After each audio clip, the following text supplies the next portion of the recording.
Alright, this next tutorial I'm going to do is on what is called Putty Voxels, and it was actually figured out how to do this, or pretty much the people that actually put the most time into figuring out how this works would be Shroedingercat and Mythesque, which, if I just said their name wrong and murdered it, I apologized. But they do have some really weird kind of spelling of the name. So what we're going to do next is we're going to create these putty voxels, and I'm going to basically, I'm underground right now. I'm literally down in the actual earth. As you can tell, my walls are all dirt, so I am literally in the ground right now. So we're going to select an area on my floor, and let's make this kind of big so you can see it.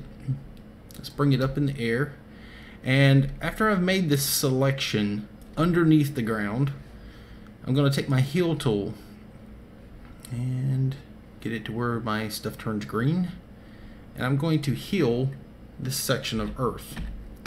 And you have to use healed earth for this part of putty. So what we're going to do here is we're going to take our selection tool, and let's bring this down to a single voxel. I'm going to select that one voxel, and I'm going to pull this out 3. And then I'm going to hold my shift key and push that whole thing in to where it's literally 3 voxels into that healed earth section. We're going to take our heal tool, take our paint tool, and I'm going to paint this something. We'll pick this white that I have over here on the side on my little arcade. So now I've literally got stuccoed wall over here from my material. I'm going to take my paint tool, and I'm going to paint that selection like so.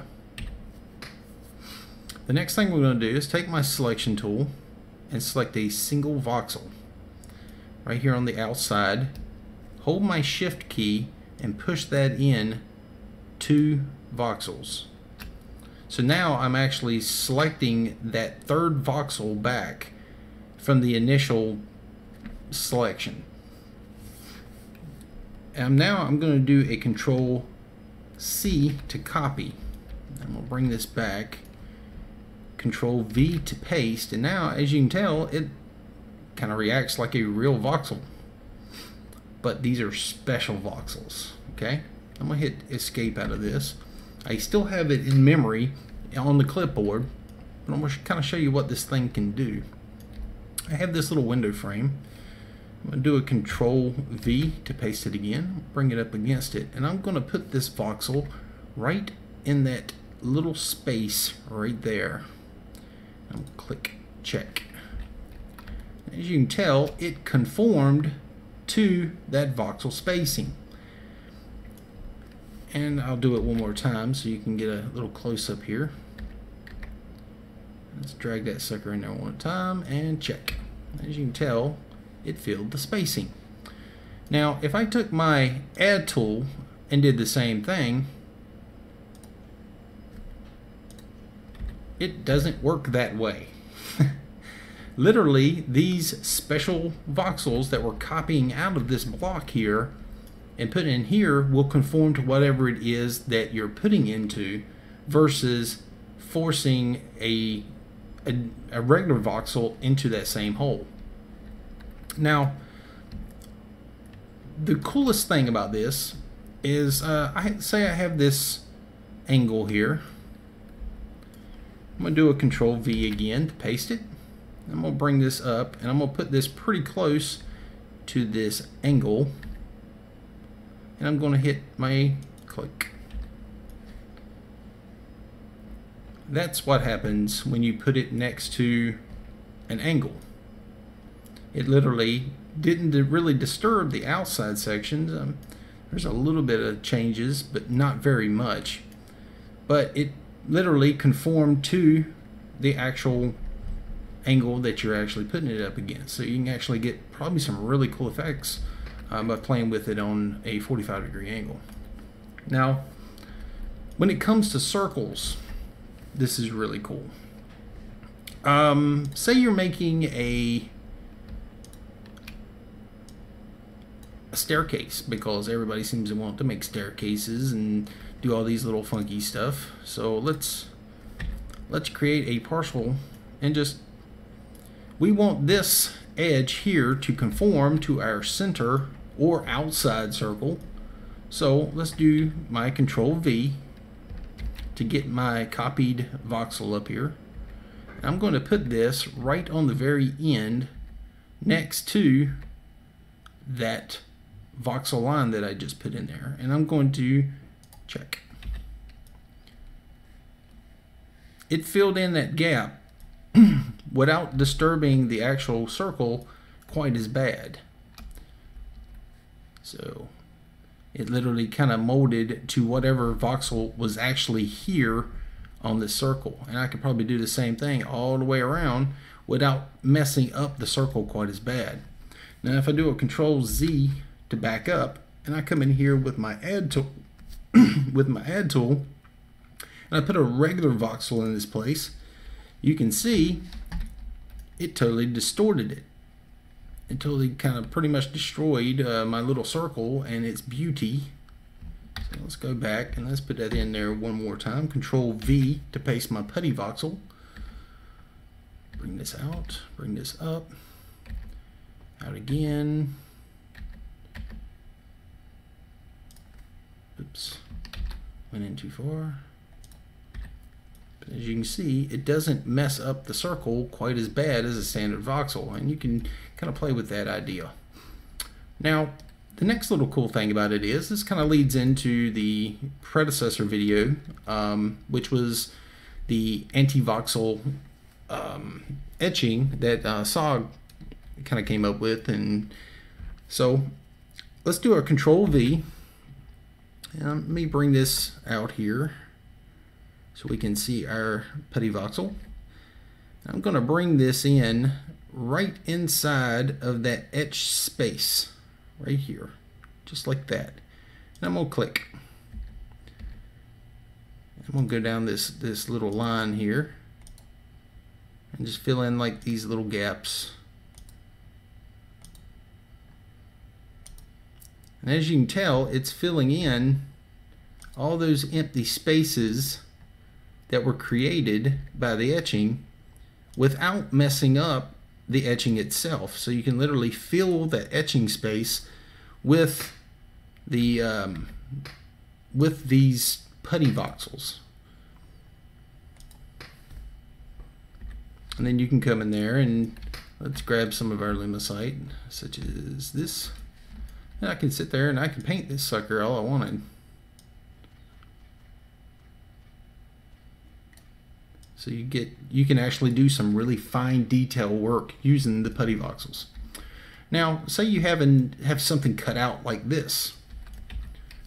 Same thing, Control V to paste, bring that up in there.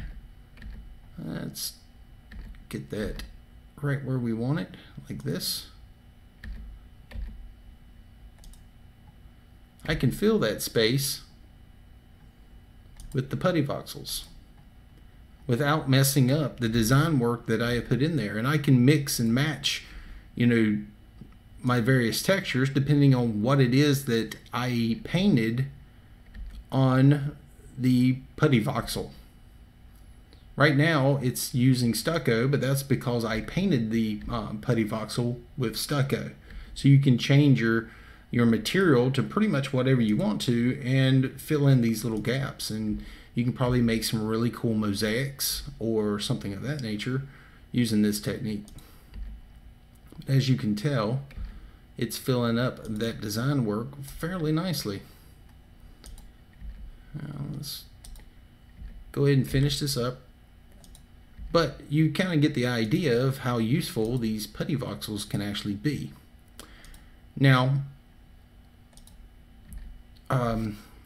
Xikrili showed me one other little piece to these putty voxels. And he basically pushed it a little bit further than what the original creators, Shroedingercat and Mythesque, actually did. He took it to another level. And I'm going to see if I can get over to my other claim right now. Let's take our crystal. Let's go to Timon's Pirate Bay and confirm.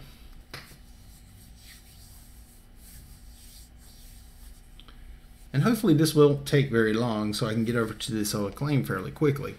But the idea that he did involved, instead of earth, he used water. And it was actually more simplified than the way you do it with earth. It does it actually a lot more simpler. So as soon as we get over there, and we should be there now, you can come over to water. Now, this probably won't be able to be done later because there are going to be adding swimming and all that kind of stuff. So I'm still not sure if this is going to be relevant later, but for now it will. I'm going to hit my escape key and I'm going to evac to safety. Now, this allows me to get under the water, for one. Now I'm going to come up here into my claim, which is right now. You can see it kind of jumped up. And what I'm going to do here is I'm going to take my selection tool and I'm going to select the space, bring this out here into the water like such. I don't have to heal this space.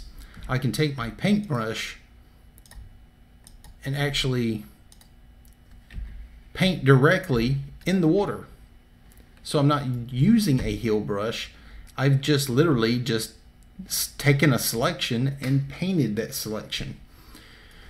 Now, the coolest thing about this is every single voxel that's in this greater space here that I have painted is now a putty voxel.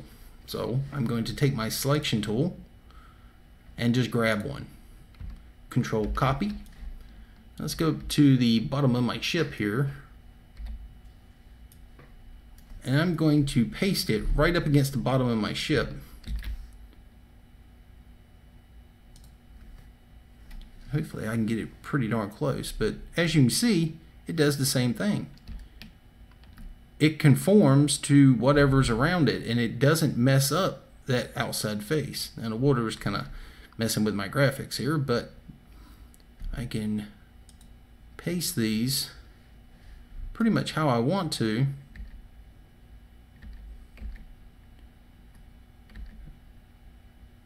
Like so, and it conforms to the bottom of my ship here without messing it up, which is pretty neat. And it's really smooth lines here, but you can do some really neat stuff with this. So that is putty voxels, and being able to fill little spaces in is really cool. So I'm going to leave it to y'all to kind of figure out how to do that. And that will end this tutorial.